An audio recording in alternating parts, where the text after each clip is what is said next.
Di tengah dinamika politik jelang pemilu Presiden 2024, baliho berukuran besar dengan foto Prabowo Subianto dan Presiden Joko Widodo muncul di ibu kota.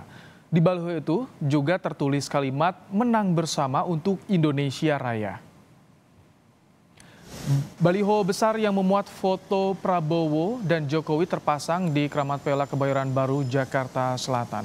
Baliho ini memuat foto dua momen kebersamaan Prabowo dan Presiden Jokowi, yakni momen Prabowo menyopiri Presiden Jokowi dan momen kedua tokoh ini sedang diwawancara media.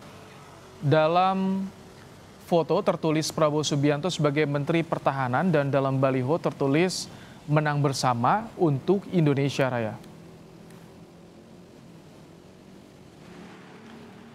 Wakil Ketua Umum Partai Gerindra Habibur Rahman menegaskan baliho bergambar Prabowo dan Presiden Jokowi tidak dipasang oleh kader Gerindra. Baliho bergambar Prabowo dan Presiden Jokowi juga dianggap wajar sebagai hubungan presiden dan menterinya. Pak Prabowo dan Pak Jokowi ada bareng, menurut saya bukan hal yang aneh. Beliau berdua adalah presiden dan menteri, ya. Beliau berdua juga sama-sama punya komitmen bagaimana capaian pemerintahan saat ini yang sangat gilang dan milang bisa berlanjut di pemerintahan yang akan datang. Sementara Ketua Bapilu PD Perjuangan Bambang Wuryanto enggan menanggapi keberadaan baliho bergambar Prabowo dan Presiden Joko Widodo. Terlebih dalam baliho tidak ada logo partai, lembaga atau organisasi apapun. Soal tadi sekali lagi saya tidak akan tanggapi yang tidak resmi. Apakah ada hal resmi? Kalau nanti hal-hal itu sifatnya sudah resmi, sudah dideklar, gitu loh, itu baru boleh kita tanggapi. Lebih lanjut soal keberadaan baliho bergambar Prabowo dan Presiden Jokowi akan kami bahas bersama Direktur Eksekutif The Political Literacy Gun Gun Herianto. Assalamualaikum, selamat sore Kang Gun Gun. Waalaikumsalam, selamat sore Kang Baim. Baik, Kang Gun Gun, sudah ada baliho Prabowo dan juga Jokowi besar, tapi di situ tidak ada logo partai ataupun juga lembaganya. Apa yang Anda baca, Kang Gun Gun, dengan munculnya baliho ini? Memang ini konsepnya kan bukan campaign ya, bukan kampanye. Ini namanya political publicity atau publisitas politik yang biasanya memang di musim menjelang kontestasi elektoral itu akan bermunculan. Karena kita punya aturan soal kampanye, maka banyak relawan ataupun mereka yang berkeinginan memenangkan ya kandidat yang diusungnya, itu kemudian menggunakan strategi publisitas politik yang tujuannya pada 4 hal. Pertama, menciptakan goodwill, yang kedua menciptakan respect ya, kemudian pemahaman atau understanding, baru yang terakhir adalah popularitas ya, naiknya tingkat keterkenalan. Dan tentu ujung dari semua ini adalah semakin banyaknya warga masyarakat yang punya preferensi pilihan pada tokoh yang bersangkutan. Bukankah itu sama dengan kampanye, kan Gun Gun? Ya memang kalau kampanye itu kan eksplisit ya. Misalnya ya, identitas sebagai peserta, kemudian nanti ada himbauan untuk memilih, atau mungkin ada atribut-atribut yang berkenaan dengan dia sebagai kontestan. Nah ini kan belum.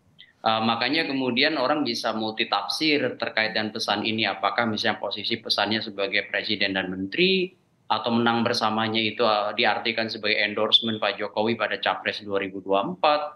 Semua orang bisa berkelit tuh. Jadi pesannya itu sengaja memang strateginya dibikin polisemi ya, dibikin maknanya itu bisa banyak gitu ya. Dan Bang Baim ya, ini juga bagi pemasang itu tentu dia tahu persis kalau kemudian eksplisit menyebut capres, tentu akan bukan hanya berkonsekuensi pada naiknya elektabilitas, tapi justru bisa backfire gitu ya. Tapi Kang Gun Gun, kalau Anda melihat maknanya apa? Karena ini menarik ya, fotonya tuh kayak tidak menghadap kamera seperti baliho kampanye pada umumnya, terus ada tulisan "Menang bersama untuk Indonesia Raya".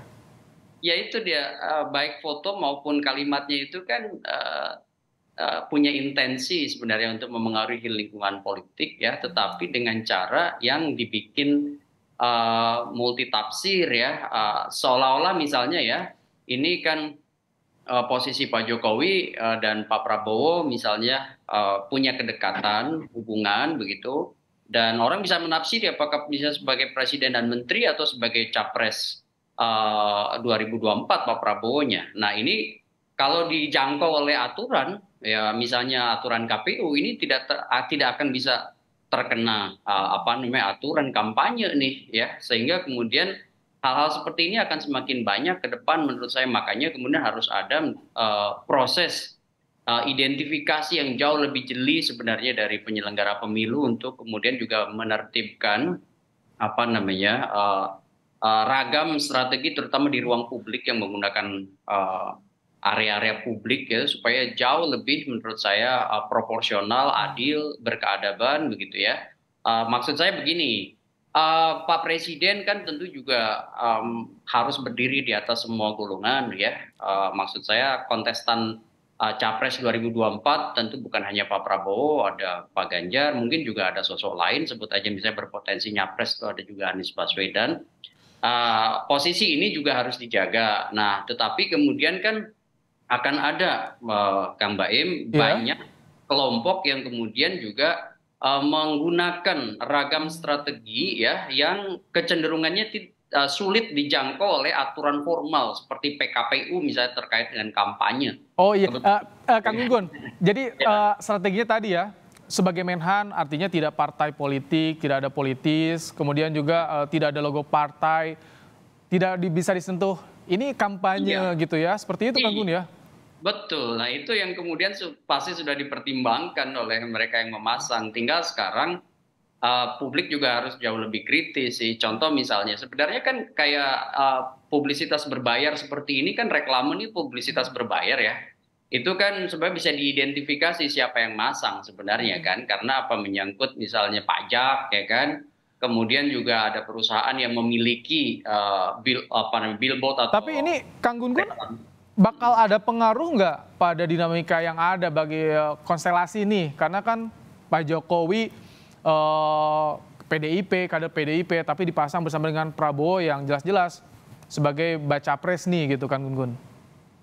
Ya, kalau saya lihat pengaruhnya itu mencoba untuk mengkonstruksi ya pesan simbolik bahwa Pak Prabowo itu dekat dengan Pak Jokowi ya. Dan kemudian tidak ada psychological barrier atau hambatan psikologis antara Pak Prabowo dengan Pak Jokowi. Bahkan ya kalau saya lihat ini kan sengaja dimunculin semacam bentuk upaya memengaruhi juga basis pemilih yang mungkin ya punya preferensi pilihan lama pada Pak Jokowi ya, dan itu kan berupaya untuk Pak Prabowo atau tim atau relawan atau siapapun yang kemudian mungkin punya perhatian dengan memunculkan ya baliho semacam ini untuk kemudian menggerakkan shiftingnya pemilih Jokowi ke Pak Prabowo. Itu sebenarnya. Oh baik, jadi ini kemungkinan bisa jadi memang bukan partai tapi kubunya Prabowo dan benefitnya bisa meningkatkan elektoral seperti itu Kang Gunggun.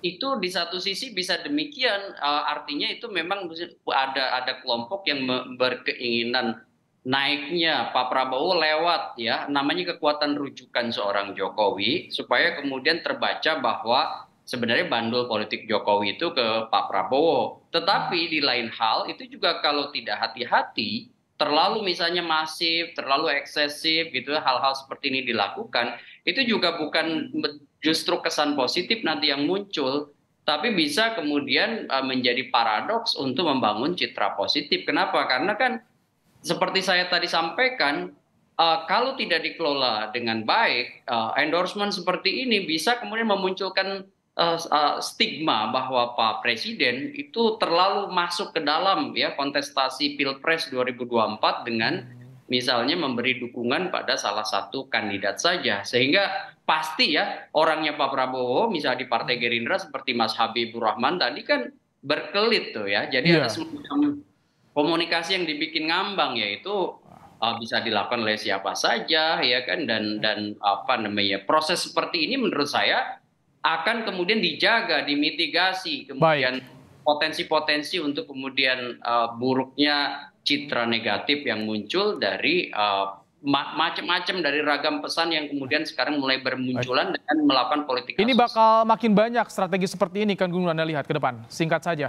Jelas, ya jelas. Akan semakin banyak baliho, reklame, mungkin juga running text di macam-macam media begitu ya, yang bisa jadi kemudian tidak terkena Baik. aturan kampanye, tetapi kemudian publik sebenarnya kritis bahwa hal-hal seperti ini mengarahkan, mengkonstruksi pada Baik. salah satu citra kandidat. Kami tangkap. Terima kasih Kang Gun Gun Herianto untuk pandangannya dalam program Kompas Petang sore hari ini.